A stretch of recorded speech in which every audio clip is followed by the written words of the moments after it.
নমস্কার, কেমন আছেন সবাই? এই গরমে নাজেহাল অবস্থা সবাই এই গরমে একেবারে জেরবার অবস্থা। তাই আমি আজকে একটা গরমে স্পেশাল হালকা ফুলকা রান্না নিয়ে হাজির হয়ে গেলাম। আমার আজকের রেসিপিটা হলো ম্যাঙ্গো রাইস। কাজ সেরে ফিরে এসে এরকম হালকা ফুলকা খেতে খুবই ভালো লাগে। আর গরমে কাঁচা আম দিয়ে যে কোনো পদই খুব সুস্বাদু লাগে খেতে। কিন্তু তাই আজ আমি দেখাবো আপনাদেরকে ম্যাঙ্গো রাইস। খুব সহজে চটজলদি হয়ে যায়, কাজ থেকে ফিরে এসে করতেও সময় লাগে না বেশি। আর লেফট ওভার রাইস থাকলে তো কথাই নেই। ভাত যদি বেঁচে যায় বা খানিকটা বেশি ভাত নিয়েই নেবেন এই রাইসটা করার জন্য, তাহলে দেখবেন খুব সহজে ঝটপট তাড়াতাড়ি হয়ে যাচ্ছে। তাহলে চলুন রেসিপিটা আমরা শুরু করি।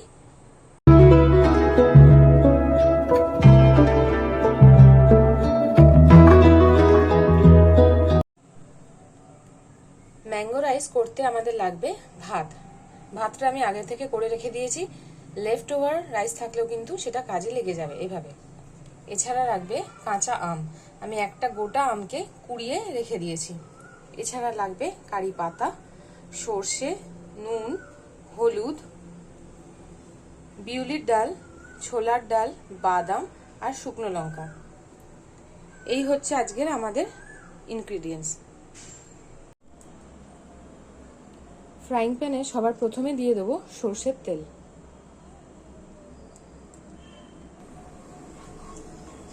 সর্ষের তেলটা আমাদের গরম হয়ে গেছে।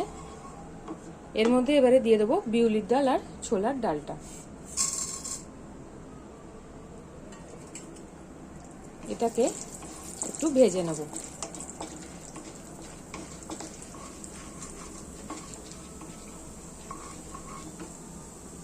এবারে দিয়ে দেবো এর মধ্যে ফোড়ন, দিয়ে দেবো সর্ষে,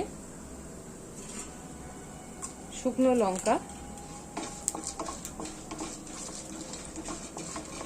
একটু ভেজে নেব। তারপর দিয়ে দেবো কারি পাতা।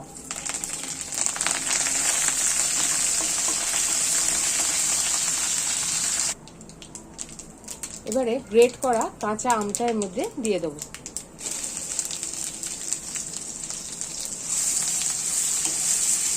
খুব হালকা একটুখানি ভেজে নেব। এটা খেতে এতটাই চটপটা, আর যেহেতু আম আছে গ্রীষ্মকালে খেতে দারুণ লাগে।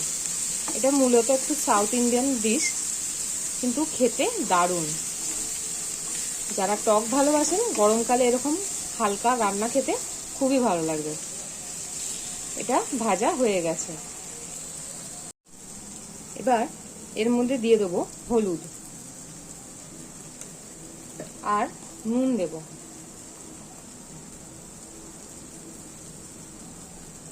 ভালো করে মিশিয়ে নেব।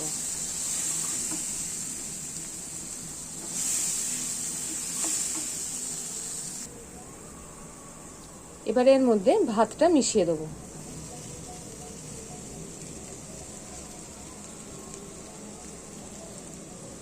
ভাতটা প্লেনই সেদ্ধ করেছিলাম, নুন তেল কিছুই কিন্তু দেওয়া নেই।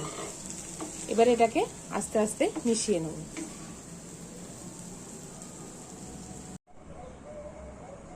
আমাদের ম্যাঙ্গো রাইসটা কিন্তু রেডি হয়ে গেছে। ভাজা বাদামটা আমি ওপর থেকে ছড়িয়ে দেব, দিয়ে ভালো করে একবার নাড়াচাড়া করে নেব। তাহলেই রেডি আমাদের ম্যাঙ্গো রাইস। গরমে দারুণ সুস্বাদু একটা খাবার। ব্যাস, এবার আমরা সার্ভ করব। চটজলদি ম্যাঙ্গো রাইস কিন্তু আমাদের রেডি হয়ে গেল। গরমে খাটনি কম, অথচ খেতে সুস্বাদু।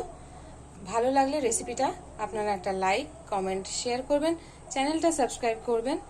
আশা রাখছি ভালো লাগবে, আপনারা একবার ট্রাই করে দেখতে পারেন। তাহলে এই গরমে বেশি বেশি করে পানীয় খান, সুস্থ থাকুন, ভালো থাকুন, আমার পাশে থাকুন। Thanks for watching. দেখা হচ্ছে খুব শিগগিরই পরের কোনো একটা ভিডিওতে।